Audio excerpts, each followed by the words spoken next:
Nabi Ismail mengatakan if'al ma tu'mar. Wahai ayahku Nabi Ibrahim, if'al, kerjakanlah ma tu'mar, apa yang diperintahkan oleh Allah Subhanahu wa taala. Dalam ayat ini Nabi Ismail mengucapkan dengan kata ya abadi, di mana kamu bilang seorang ayah, jika ayah dipanggil dengan abi itu adalah panggilan penghormatan. Jika ayah dipanggil dengan buya itu adalah panggilan kasih sayang. Jika kita ingin padukan antara penghormatan dan kasih sayang, maka dalam bahasa Arab dikatakan ya abadi, wahai bapakku, sebagai penghormatan dan kasih sayang. If'al ma tu'mar, kerjakanlah apa yang Allah perintahkan melalui mimpimu. Satajiduni insyaallah minas shabirin, maka insyaallah dengan izin Allah, dengan kehendak Allah, engkau tergolong orang-orang yang sabar. Ayat ini menjelaskan dan memberikan hikmah kepada kita bahwasanya segala macam apapun yang kita miliki di dunia ini semuanya hanyalah milik Allah Subhanahu wa taala.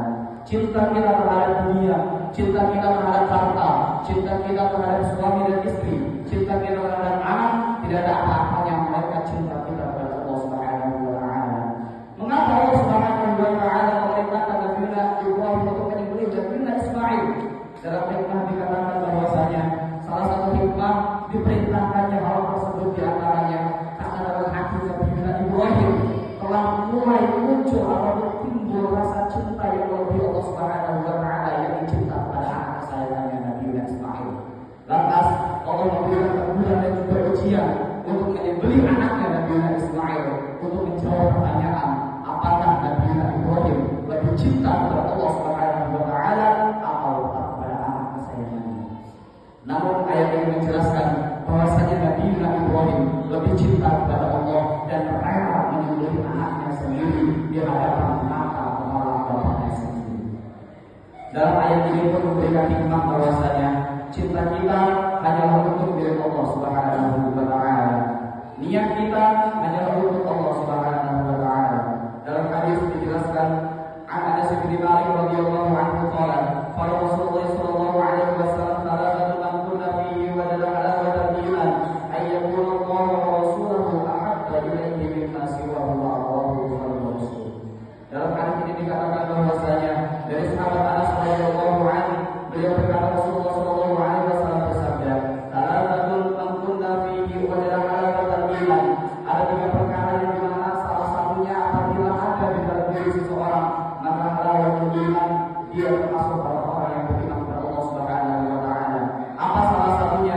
Ayyatul Allah wa rasuluhu ahabba ilaihi mimma siwahuma.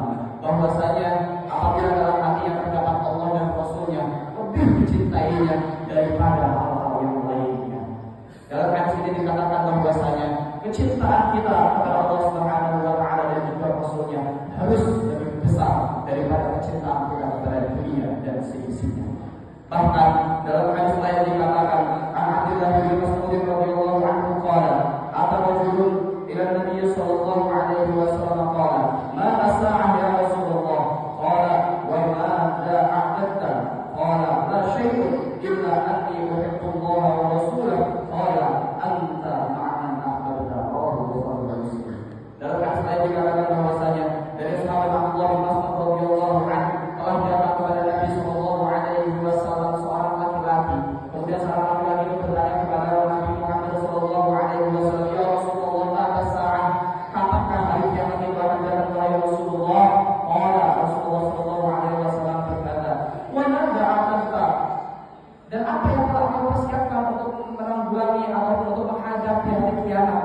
Apa yang telah kau siapkan untuk mempersiapkan hari kiamat tersebut? Qala, seorang lelaki itu berkata, la syai'un, tidak ada yang dipersiapkan illa anni uhibbullah wa rasulahu, kecuali aku adalah cinta kepada Allah dan Rasulnya. Qala, kemudian Rasulullah berkata, anta ma'an ahbabta, engkau bersama dengan apa yang kau cintai. Hadis ini mengatakan bahwasanya ketika kita ingin masuk dalam surga di Allah Subhanahu wa taala, ketika kita ingin bertemu kepada Allah Subhanahu wa taala dan Rasulullah, maka syaratnya adalah satu, cintai Allah dan Rasulnya melebihi cinta kita kepada dunia dan seisinya. Namun survei membuktikan, real membuktikan pada hari ini, apakah kita sudah mencintai Allah dan Rasulnya melebihi cinta kita kepada dunia dan seisinya? Dari 24 jam yang Allah berikan, berapa jam kita untuk beribadah kepada Allah? Dari 24 jam yang Allah berikan, berapa jam kita untuk membaca Al-Quran? Dari 24 jam yang Allah berikan, berapa harta yang sudah kita sedekahkan? Apakah sedekah kita lebih besar daripada nikmat yang Allah berikan? Apakah waktu kita untuk Allah lebih banyak daripada waktu kita untuk dunia? Namun, waktu membuktikan kita masih sering mengabaikan perintah Allah. Kita masih mementingkan dunia, kita masih mementingkan pekerjaan, kita masih mementingkan keluarga, kita masih mementingkan anak dan lain sebagainya daripada kita mementingkan ibadah kita kepada Allah Subhanahu wa taala. Lantas apa yang kita banggakan kepada Allah Subhanahu wa taala selain cinta kita kepada Allah dan Rasul-Nya? Lantas apa yang membuat kita seperti ini? Apa yang membuat kita kecintaan kita kepada dunia lebih tinggi daripada cinta kita kepada Allah Subhanahu wa taala? Dalam Al-Qur'an Al-Qur'an ayat 14 dan 15 Allah berfirman, "A'udzubillahi minasyaitonir rajim. Zuyyina lin-nasi hubbush syahwati minal nisa'i wal banina wal qanatiril muqantarati minadh dhahabi wal fiddah wal khaylil musawwamati wal an'ami wal harth. Dzalika mata'ul hayatid dunya wallahu 'indahu husnul ma'ab." Yang artinya wallahu a'lam bishawab. Zuyyina lin-nasi hubbush syahwati minan nisa, telah dijadikan indah di mata manusia Linnasi hubbush syahwati minan nisa. Yang pertama adalah syahwat terhadap wanita. Telah dijadikan indah perhiasan dunia yang ada di dunia ini. Yang diantara yang pertama adalah cinta kita terhadap perempuan. Kita terlena dengan perempuan.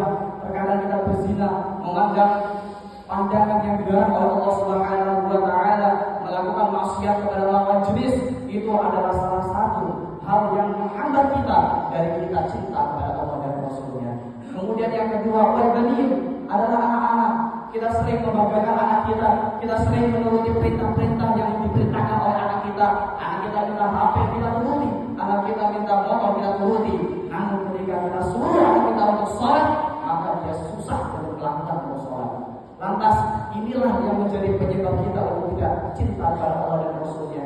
Seharusnya anak-anak ini kita didik, kita berikan arahan untuk mencintai Allah dan juga Rasul-Nya. Dan yang terakhir adalah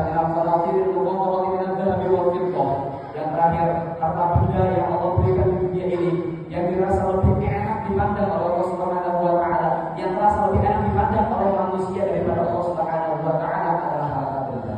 Banyak orang-orang di luar sana, termasuk kita, orang-orang yang tergila-gila dengan dunia, tergila-gila dengan harta, sibuk mencari pekerjaan, sibuk bekerja dari pagi sampai sore juga lupa waktu sholat. Itu hanyalah untuk dunia, sehingga kita lupa untuk mencintai Allah Subhanahu wa taala. Lantas apa yang bisa kita lakukan? Yang hanya kita bisa lakukan adalah memperbaiki diri kita dengan cara bertakwa kepada Allah Subhanahu wa taala. Apa yang bertakwa? Al-imtithalu awamirillahi azza wa jalla wa ijtinabu nawahihi sirran wa alaniyatan.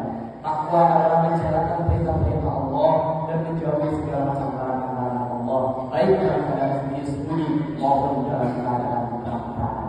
Marilah kita semua memperbaiki diri kita dengan selalu menjalankan perintah-perintah Allah. Minimal perintah wajib kita lakukan. Kalau bisa perintah sunnah pun kita lakukan. Maka insya Allah kita termasuk orang-orang yang dicintai oleh Allah Subhanahu wa taala. Lantas apa yang kita dapatkan ketika kita sudah mencintai Allah dan Rasul-Nya? Dalam ayat berikutnya Allah menjelaskan, "Qul a'udzu bi khairin min dzalikum lil ladzina taqaw 'inda rabbihim jannatun tajri min tahtiha al-anharu khalidina fiha wa azwajun mutahharatun wa ridwanun min Allah wallahu basirun bil 'ibad."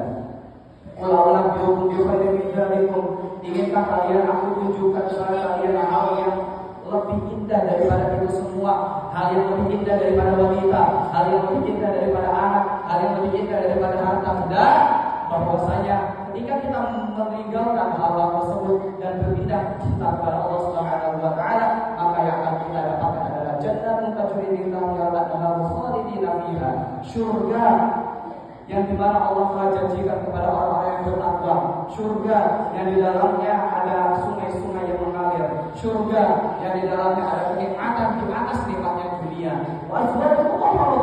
dan di dalamnya terdapat bidadari-bidadari yang cantik dan indah yang akan kita dapatkan ketika kita menjadi orang-orang yang bertakwa kepada Allah Subhanahu wa taala. Di antara hal yang bisa kita lakukan dalam surat Al-Qur'an Allah jelaskan, "Fasholli li rabbika wanhar." Fasholli, maka salatlah kalian li rabbika untuk Tuhan wanhar.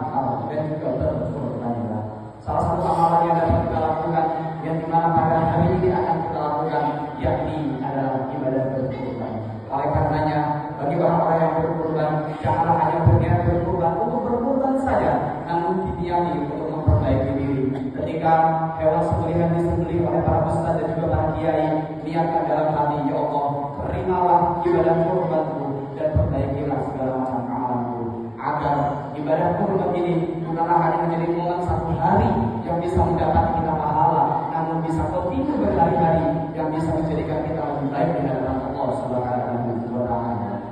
Hadirin sidang salat Jumat, sidang sedikit ada yang dirahmati Allah Subhanahu wa taala. Marilah bersama-sama kita memperbaiki diri di hadapan Allah Subhanahu wa taala dengan bersama-sama mencintai Allah dan Rasulnya melebihi cinta kita terhadap dunia dan sekitarnya. Barakallahu li wa lakum fil Qur'anil azim wa nafa'ani wa iyyakum bima fihi min al-ayati wa dhikril hakim. Aku qawli hadza